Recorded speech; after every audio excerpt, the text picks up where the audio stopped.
শরীফ ওসমান হাদি হত্যা মামলার প্রধান আসামি ফয়সাল করিম মাসুদকে গ্রেফতার করেছে ভারত। প্রথম প্রশ্ন হচ্ছে, ভারত কবে তাদেরকে ফেরত দেবে? শোনা যাচ্ছে দ্রুতই এই প্রক্রিয়া শুরু হতে যাচ্ছে। আর দ্বিতীয় প্রশ্নটি হচ্ছে, জুলাই আন্দোলনে হত্যা মামলার আসামিদের গ্রেপ্তার করছে না কেন ভারত? তারা তো প্রকাশ্যেই ঘুরে বেড়াচ্ছে। চলুন হাদি হত্যায় কুইক রেসপন্সের মোটিভ বোঝার চেষ্টা করি।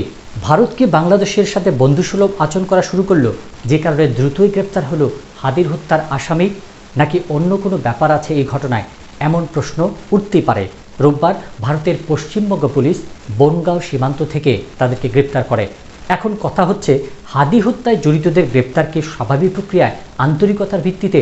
ভারত কি ইনকিলাব মঞ্চের প্রতি আন্তরিক হয়ে গেল, নাকি এখানে অন্য কোনো টুইস্ট আছে? যদি স্বাভাবিক প্রক্রিয়া এবং আন্তরিকতার ভিত্তিতে হয়, তবে ভারতে, কলকাতায়, দিল্লিতে, মেঘালয়ে অনেকটা প্রকাশ্যে ঘুরে বেড়াচ্ছে জুলাই হত্যা মামলার অনেক আসামি। জুলাইতে হত্যাকাণ্ড হয়েছে, এটি যেমন চিরন্তন, সেগুলিতে আওয়ামী লীগ নেতা, আইনশৃঙ্খলা বাহিনীর কিছু সাবেক কর্মকর্তা জড়িত, এটাও চিরন্তন। তাদেরকে গত প্রায় 2 বছরে গ্রেপ্তার করল না ভারত, কিন্তু হাদির মতো পরিকল্পিত একটা রাজনৈতিক হত্যার আসামিরা এত দ্রুত গ্রেপ্তার হলো। হাদি হত্যা বড় ইস্যু তৈরি হয়েছিল, আগামী দিনেও এইটি ইস্যু হতে পারে। নাকি হাদিকে গ্রেপ্তার করে তাকে ফেরত দিয়ে এ হত্যার বিচার দেখিয়ে জুলাইকে হালকা করতে চাইছে ভারত, ও সেখানে পলাতক তার বাংলাদেশি বন্ধুরা? হালকার উপর ঝাপসা দিয়ে উত্তেজিত বিরোধীদের এখন ঠান্ডা করা যায়, এই জন্যই কি হতে পারে? দেখুন, নির্বাচন নিয়ে নানা বিতর্ক আমরা এখন রাজনৈতিক ব্যক্তিদের কাছ থেকেই শুনতে পাচ্ছি। ইঞ্জিনিয়ারিং হয়েছে, ভাগ বাটোয়ারা নির্বাচন, ইত্যাদি ইত্যাদি। সম্প্রতি বেসরকারি একটি টেলিভিশনে সাবেক উপদেষ্টা সৈয়দা রেজওয়ানা হাসানের একটি বক্তব্য নির্বাচন কারচুপি নিয়ে বিতর্কের জন্ম দিয়েছে। ঠিক এমনই একটা পরিস্থিতিতে সরকার বিরোধীরা কোনো না কোনোভাবে আন্দোলনের দানা বাঁধার চেষ্টা করছে। এক্ষেত্রে অন্যতম হট বিষয় হচ্ছে হাদি হত্যার বিচার। ইতিমধ্যে বিক্ষোভ মিছিল শুরু হয়ে গেছে হাদি হত্যার দ্রুত বিচারের জন্য।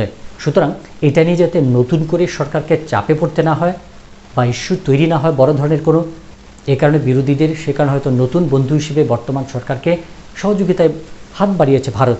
হতে পারে হাদি হত্যায় মাস্টার মাইন্ড যারা, তাদের বাদ দিয়ে শুধু জল্লাদ ভাড়াটে খুনিদের বিচার করে বিষয়টি ঠান্ডা করার একটি রাজনৈতিক কৌশল। এই ফাঁকে হয়তো আওয়ামী লীগের পুনর্বাসনের বিষয়টি নীরবে নিভৃতে চলতে থাকবে। আওয়ামী লীগ দেশের স্বাধীনতা যুদ্ধে নেতৃত্ব দিয়েছে, ভূমিকা অনেক, এটা অস্বীকার করা যাবে না। দলটির রাজনীতিও এত সহজে কবর দেওয়া যাবে না, যেমন জামায়াতকে এত বছরেও নিশ্চিহ্ন করা যায়নি। আওয়ামী লীগ আজ অথবা কাল ফিরবে, কিন্তু তারা যে অপরাধ করেছে, হত্যা করেছে, তার বিচার তো হতে হবে। যাতে আশায় থাকবে হাদি হত্যা শুধু ভাড়াটে খুনি ও জল্লাদকে শাস্তি না দিয়ে পরিকল্পনাকারী নির্দেশদাতাদের বিচার হোক। এক্ষেত্রে যদি ভারতের সদিচ্ছা থেকেই থাকে, তবে জুলাই হত্যার আসামিদেরকেও গ্রেপ্তার করে ফেরত দিক। এটাই হোক ভারত এবং বাংলাদেশের আগামী দিনের সম্পর্কের ভিত্তি। প্রিয় দর্শক, আমরা দেখব, বিশ্লেষণে থাকবো ঘটনা কোন দিকে যায়।